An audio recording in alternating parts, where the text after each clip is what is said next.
નમસ્કાર, હું આદર્શ છું. વેલકમ ટુ આદર્શ education society. Standard 10th, subject science, chapter 6, life processes.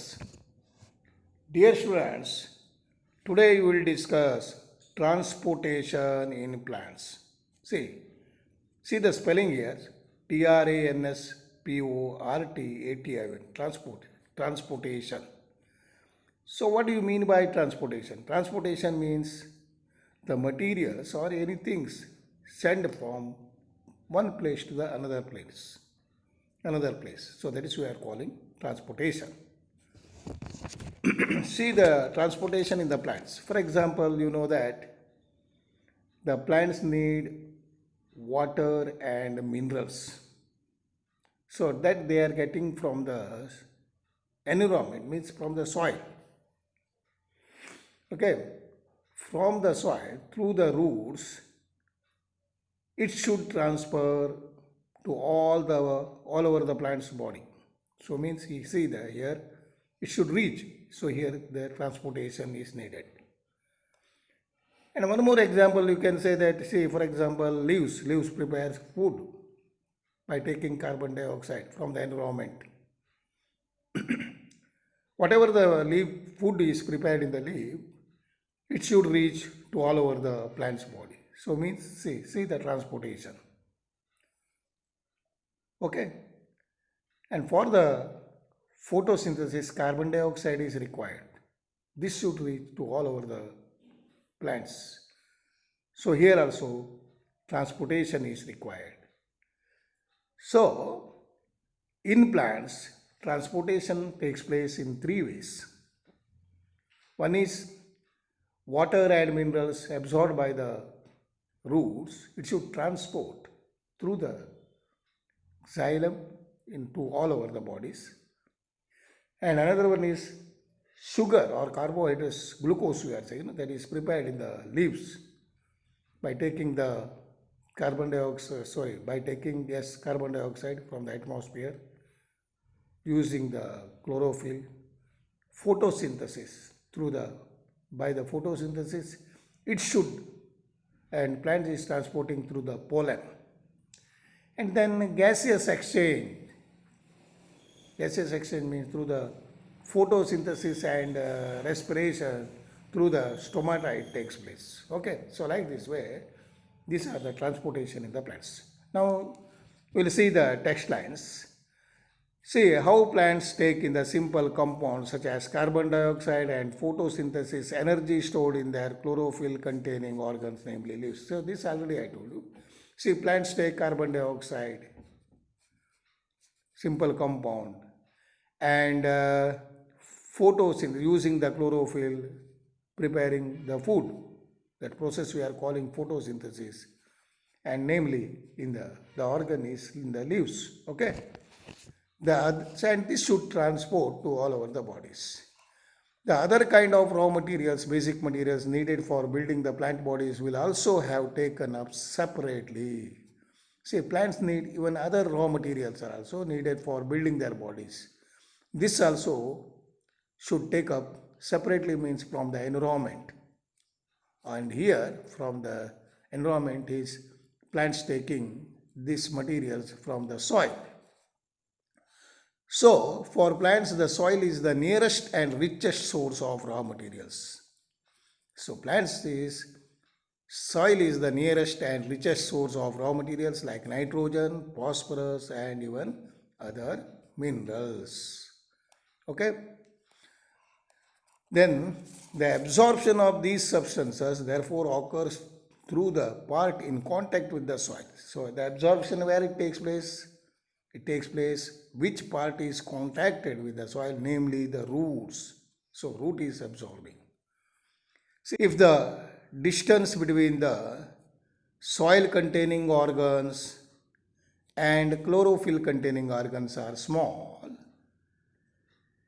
energy and raw materials can easily diffuse to all parts of the plant body. So if the plant is small between the organs of chlorophyll and which one? the chlorophyll containing organ and soil contacting organs are small. So root and what you are saying, the leaves, they means here that the plant is so small, so can easily diffuse all over the all parts of the body, whatever the absorbed one or prepared one. But if the distance becomes large, that plants are sometimes, that 400 meter to 500 meters long, such a big. But if this distance become large, if the changes of the plant body design, diffusion process will not be sufficient to provide raw materials in the leaves and energy in the roots. So then this case is not possible because the distances are too long.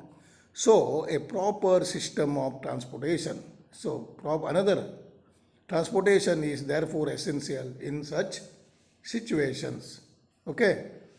Now we'll see the second, this one. Energy needs differ between the body designs. So this energy is differ in between the plants to plants. Plants do not move. That plants are not moving. Plant bodies have large proportion of dead cells in many tissues. So this is plants bodies have the dead cells. As a result, plants have low energy needs. So that is why plants need low energy as compared to the animals, and can use relatively slow transport systems. So plants transport system is slow as compared to the animals.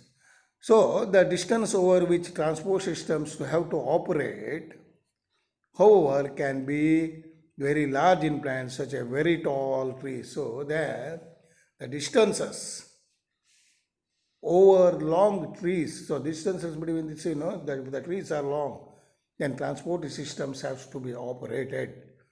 So plants transport systems will move energy stores from leaves and raw materials from the leaves.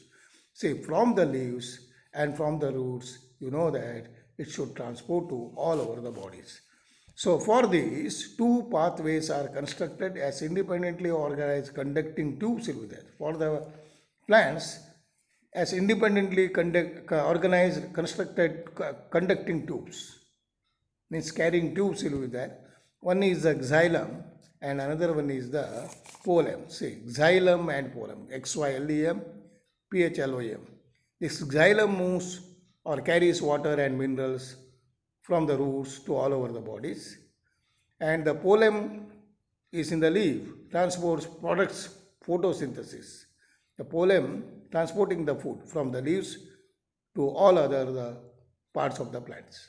So in this way, there are here two transport systems we are noticing, xylem and phloem. Now you will see that transport of water, how the water and minerals you should transport in the plants.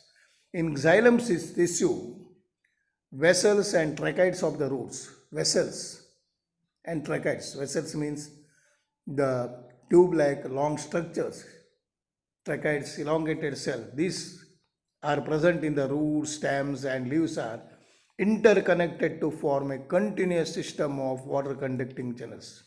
So this forms the continuous system of water conducting channels or paths reaching to all parts of the plant. So at the roots, cell in contact with the soil relatively take up ions. So let's try to understand here, dear students. At the roots, that root is, cell, it contains cell. In the root cell in contact with the soil, which root is contact with the soil, this cell take up ions. So minerals, minerals are in the form of ions. It enters to the cell. And this creates a difference in the concentration of these ions. So what will happen if the ions are entering into the cell, inside the cell, outside the cell and inside the cell? So there is what will happen? Concentration, ions concentrations difference creating the differences. So due to this, what happens? Due to this, water pushes inside through the root xylem. So water enters through the root xylem, not all the body, not only enters through the root xylem. Okay, this creates a difference in the concentration of these ions between the root and the soil. Water therefore, what happens you see, water therefore moves, water therefore moves into the root from the soil to eliminate this difference. So then slowly water enters due to this difference. So this means that there is a steady movement of water into the root xylem. So slowly movement, constant movement of water into the root xylem, creating a column of water that is steadily pushes upwards. So slowly it pushes upwards. However, this pressure by itself is unlikely to be enough to move water over the heights. But the problem is here what? What the pressure is created there, this much is not enough to move all over the heights, up to the long, up to the reaches of the top. Plants use another strategy. So that is why plants has to use another way, strategy to move water in the xylem upwards to the highest parts. So what is the required? Xylem is up, pushing upwards to the height. So this strategy is required. Now you see that provided that the plant has an adequate supply of water. See, look here, how it again reaches to all over the parts. You know that plant has adequate means sufficient supply of water. The water which is lost through the stomata, you know that the leaves contains stomata through the water, stomata through water comes out. So that you are calling transpiration, you are saying. What you are saying? Transpiration. So from the aerial part of the plant means the leaf remove the water, excess of water. So this you are calling this, what you are saying? Transpiration. So in fact, the evaporation of water comes from the cells. A leaf creates a suction. So by that time what will happen is, just try to understand here. From the stomata water comes out, and due to this suction creates, suction, suction. So what happens? See, suction, suction creates. Suction means what you are saying, drawing the pressure. See, suction creating. Okay. So the process of drawing, drawing something or air from the roots, the suction creates. So then what happens? Due to this creation, from cell to cell, this section will be from cell to cell up to the root it goes, up to the last ending. See, the suction creates stomata, and here just you think, and through to this takes place up to the ending. So up to the roots ending it comes. So then what happens? Slowly water enters due to this suction creation. Then water goes inside, then started water entering the roots. Then slowly water enters and reaches up to the top of the cell. Okay. So this way section which pulls water in the xylem, see, from the xylem cells of roots. So this way water and minerals transport to the plants. Okay, clear students? Now we'll see the loss of water in the form of water vapor from the aerial parts of the plant is known as transpiration. Transpiration. So this is also very important question. What do you mean by transpiration? The loss of water in the form of vapor from the aerial parts of the plant is known as transpiration. So what is the function of the transpiration? Transpiration helps in absorption. What are the uses? Transpiration helps in the absorption of water and upward movement of absorption and upward movement of water and minerals. So this is the uses of food transpiration. And one more uses is it also helps in the temperature regulations. Okay, so one is absorption of water, absorption and upward movement of water and minerals dissolved in it from the roots. Another one is helps in the temperature regulation. Okay, the effect of root pressure in the transport water is more important at night. So at night the water transportation due to the root pressure, it will be it will take place. Root water enters.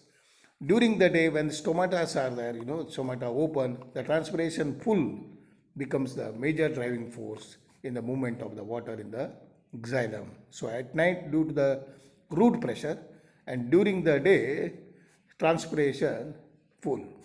During the day the transpiration full driving the source of movement of the water in the xylem.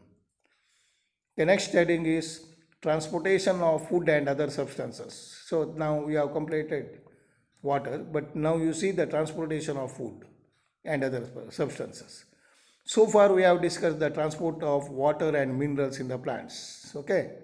Now we'll see, let us consider how the products of metabolic process, metabolic means chemical process, particularly that photosynthesis, are moved from the leaves where they are formed to the other parts of the plant. So whatever the product is, whatever the food is prepared, it should transport to all over the plants or all over the plant's body. This transport of soluble products of photosynthesis is called as translocation. So what is translocation? The transport of food of photosynthesis, or you can say soluble products of the photosynthesis or food, is called as translocation. It occurs in the part of the vascular tissue that is called as phloem. So where it occurs?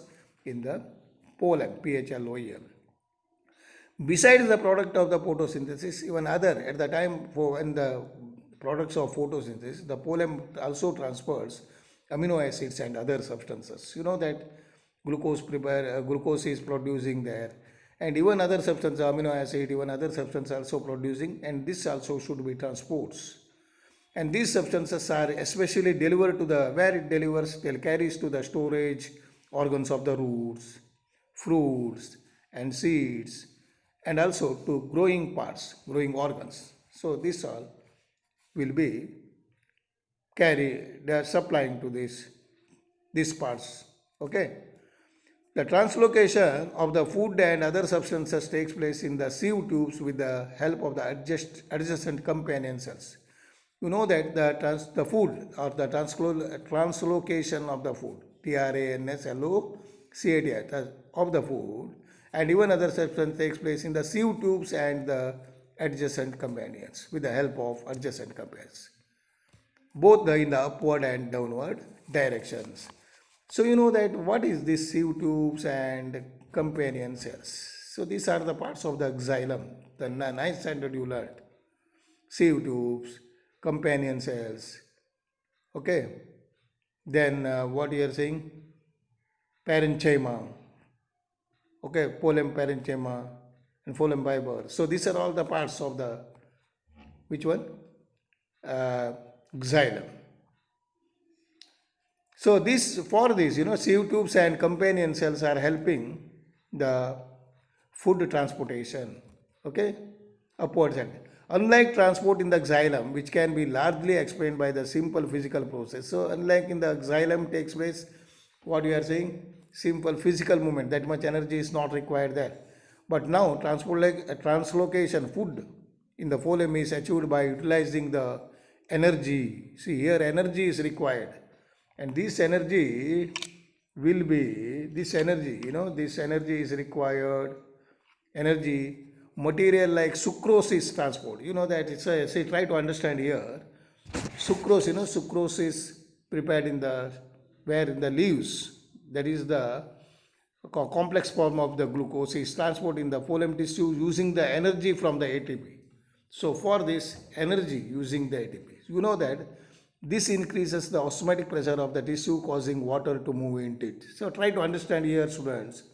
You know that the cell in the leaves, sucrose, that is the complex form of the glucose, enters through the phloem.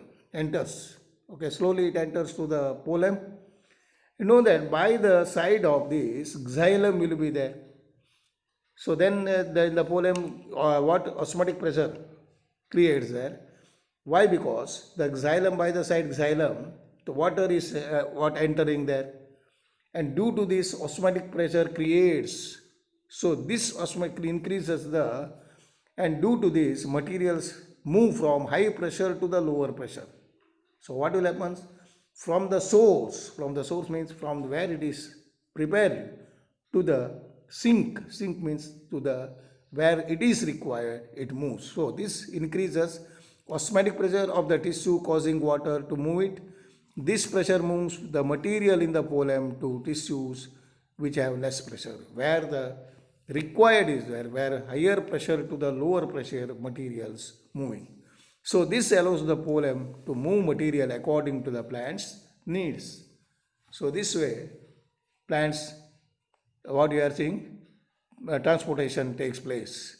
For example, in the spring, sugar stored in the root and stem. You know that during the springtime, the leaves are shedding out and the buds will be preparing there or arising and would be transported to the buds which needs energy. So whatever the stored food in the sugar, that will be transported in the upward direction, transported to the buds which need energy. So means where the source is there, from that or from that place to the where it is required, that reaches to the food supply.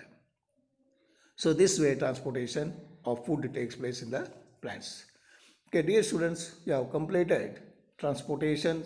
Very important here, transportation, the water, how it is transported, and food, how it transports in the plants. Now we have completed transportation in plants.